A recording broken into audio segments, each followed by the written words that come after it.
जय हिंद, नमस्कार। Welcome to सैनिक समाचार। 1 जुलाई 2024 से ओआरओपी का तीसरा रिवीजन लागू है और जब चुनाव आते हैं तो सभी पक्ष और विपक्ष की पार्टियां ये घोषणा करती है कि आने वाले समय में या आने वाले 5 साल में ये सरकार देश की जनता को, सैनिकों को, पूर्व सैनिकों को क्या देने जा रही है वो अपने घोषणा पत्र में, न्याय पत्र में शामिल करे।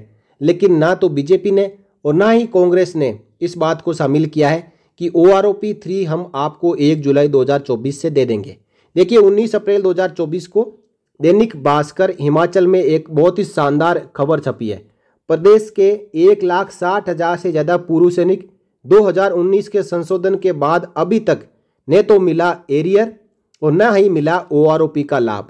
भाजपा और कांग्रेस के घोषणा पत्र से वन रैंक वन पेंशन गायब। वन रैंक वन पेंशन 2 का मुद्दा लोकसभा चुनावों को देखते हुए फिर गरमाने लगा है। भाजपा कांग्रेस की ओर से अपने अपने घोषणा पत्र जारी कर दिए गए हैं, लेकिन पूर्व सैनिक संगठनों ने इन घोषणा पत्रों के जारी होते ही इस डिमांड को इसमें न जोड़ने की बात कहते हुए साफ कह दिया है कि चुनाव में उसी राजनीतिक दल को समर्थन दिया जा सकता है जो उनकी डिमांड को पूरा करने में सक्षम हो।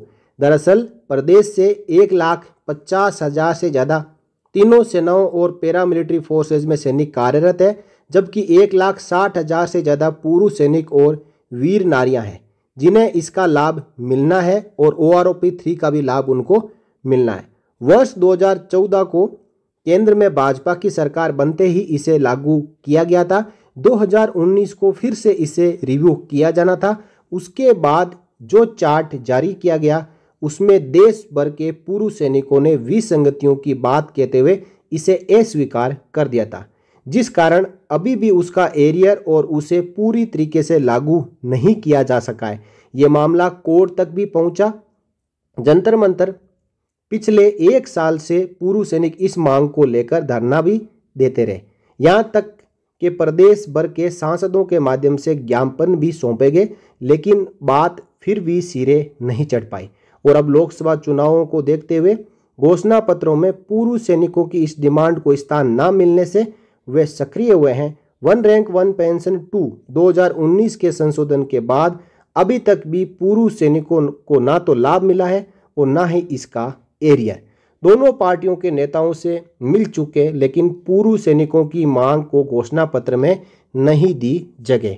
संयुक्त Morcha of ex serviceman JCOR Himachal के प्रदेशाध्यक्ष कैप्टन जगदीश वर्मा, महासचिव लेफ्टिनेंट रमेश तपवाल, सूबेदार मेजर रोशन लाल चौहान का कहना है कि लोकसभा चुनाव नज़दीक है। भाजपा और कांग्रेस की ओर से अपने अपने घोषणा पत्र जारी कर दिए गए हैं, लेकिन पूर्व सैनिकों की वन रैंक वन पेंशन 2 की मांग को उसमें जगह नहीं दी गई है और वन रैंक वन पेंशन 3 के बारे में भी कोई जिक्र नहीं किया गया है, जिस कारण इस वर्ग में रोष है। उनका कहना है कि संगठन की तरफ से कांग्रेस पार्टी के अध्यक्ष मल्लिकार्जुन खड़गे और भारतीय जनता पार्टी के अध्यक्ष JP नड्डा व बीजेपी की चुनाव घोषणा पत्र के 27 लोकसभा सांसदों की कमेटी के अध्यक्ष राजनाथ सिंह को पिछले महीने 27 मार्च 2024 को एक पत्र लिखकर मांग की थी कि ये वन रैंक वन पेंशन 2 के मुद्दे को गंभीरता से विचार करके अपने चुनावी घोषणा पत्र में जोड़ें ताकि उन्हें पेंशन का लाभ सही रूप से मिल सके।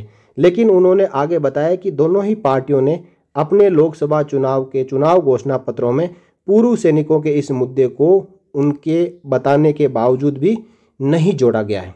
तो इस प्रकार हिमाचल प्रदेश के लगभग 1.5 लाख पूर्व सैनिकों में सख्त नाराजगी दिखाई दे रही है और वो चुनाव को भी चैलेंज कर रहे हैं। उनका कहना है कि उनकी मांग के बावजूद कांग्रेस और बीजेपी ने अपने चुनावी घोषणा पत्र में ओआरओपी 2 की जो विसंगतियों को दूर करने का मुद्दा है उसको नहीं जोड़ा और ओआरओपी 3 की भी बात इसमें नहीं की गई। 1 जुलाई 2024 आने वाला ही है और केवल 3 महीने मुश्किल से बाकी है।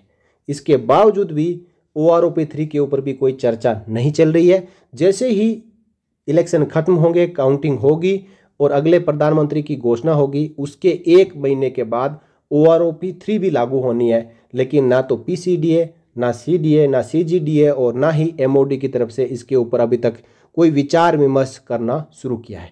तो क्या इसके लिए जवानों को फिर से कोर्ट में जाना होगा या फिर सुप्रीम कोर्ट ऑफ इंडिया के आदेश के मुताबिक OROP 3 सही समय पर लागू कर दी जाएगी। इसके बारे में आपकी क्या राय है? आप अपनी राय कमेंट बॉक्स में रखें। और OROP पर लगातार अब संघर्ष वापस शुरू हो चुका है। अब चुनाव चल रहे हैं, वोटिंग हो रही है और जो जवान और पूर्व सैनिक अपना फैसला खुद करेंगे। जय हिंद।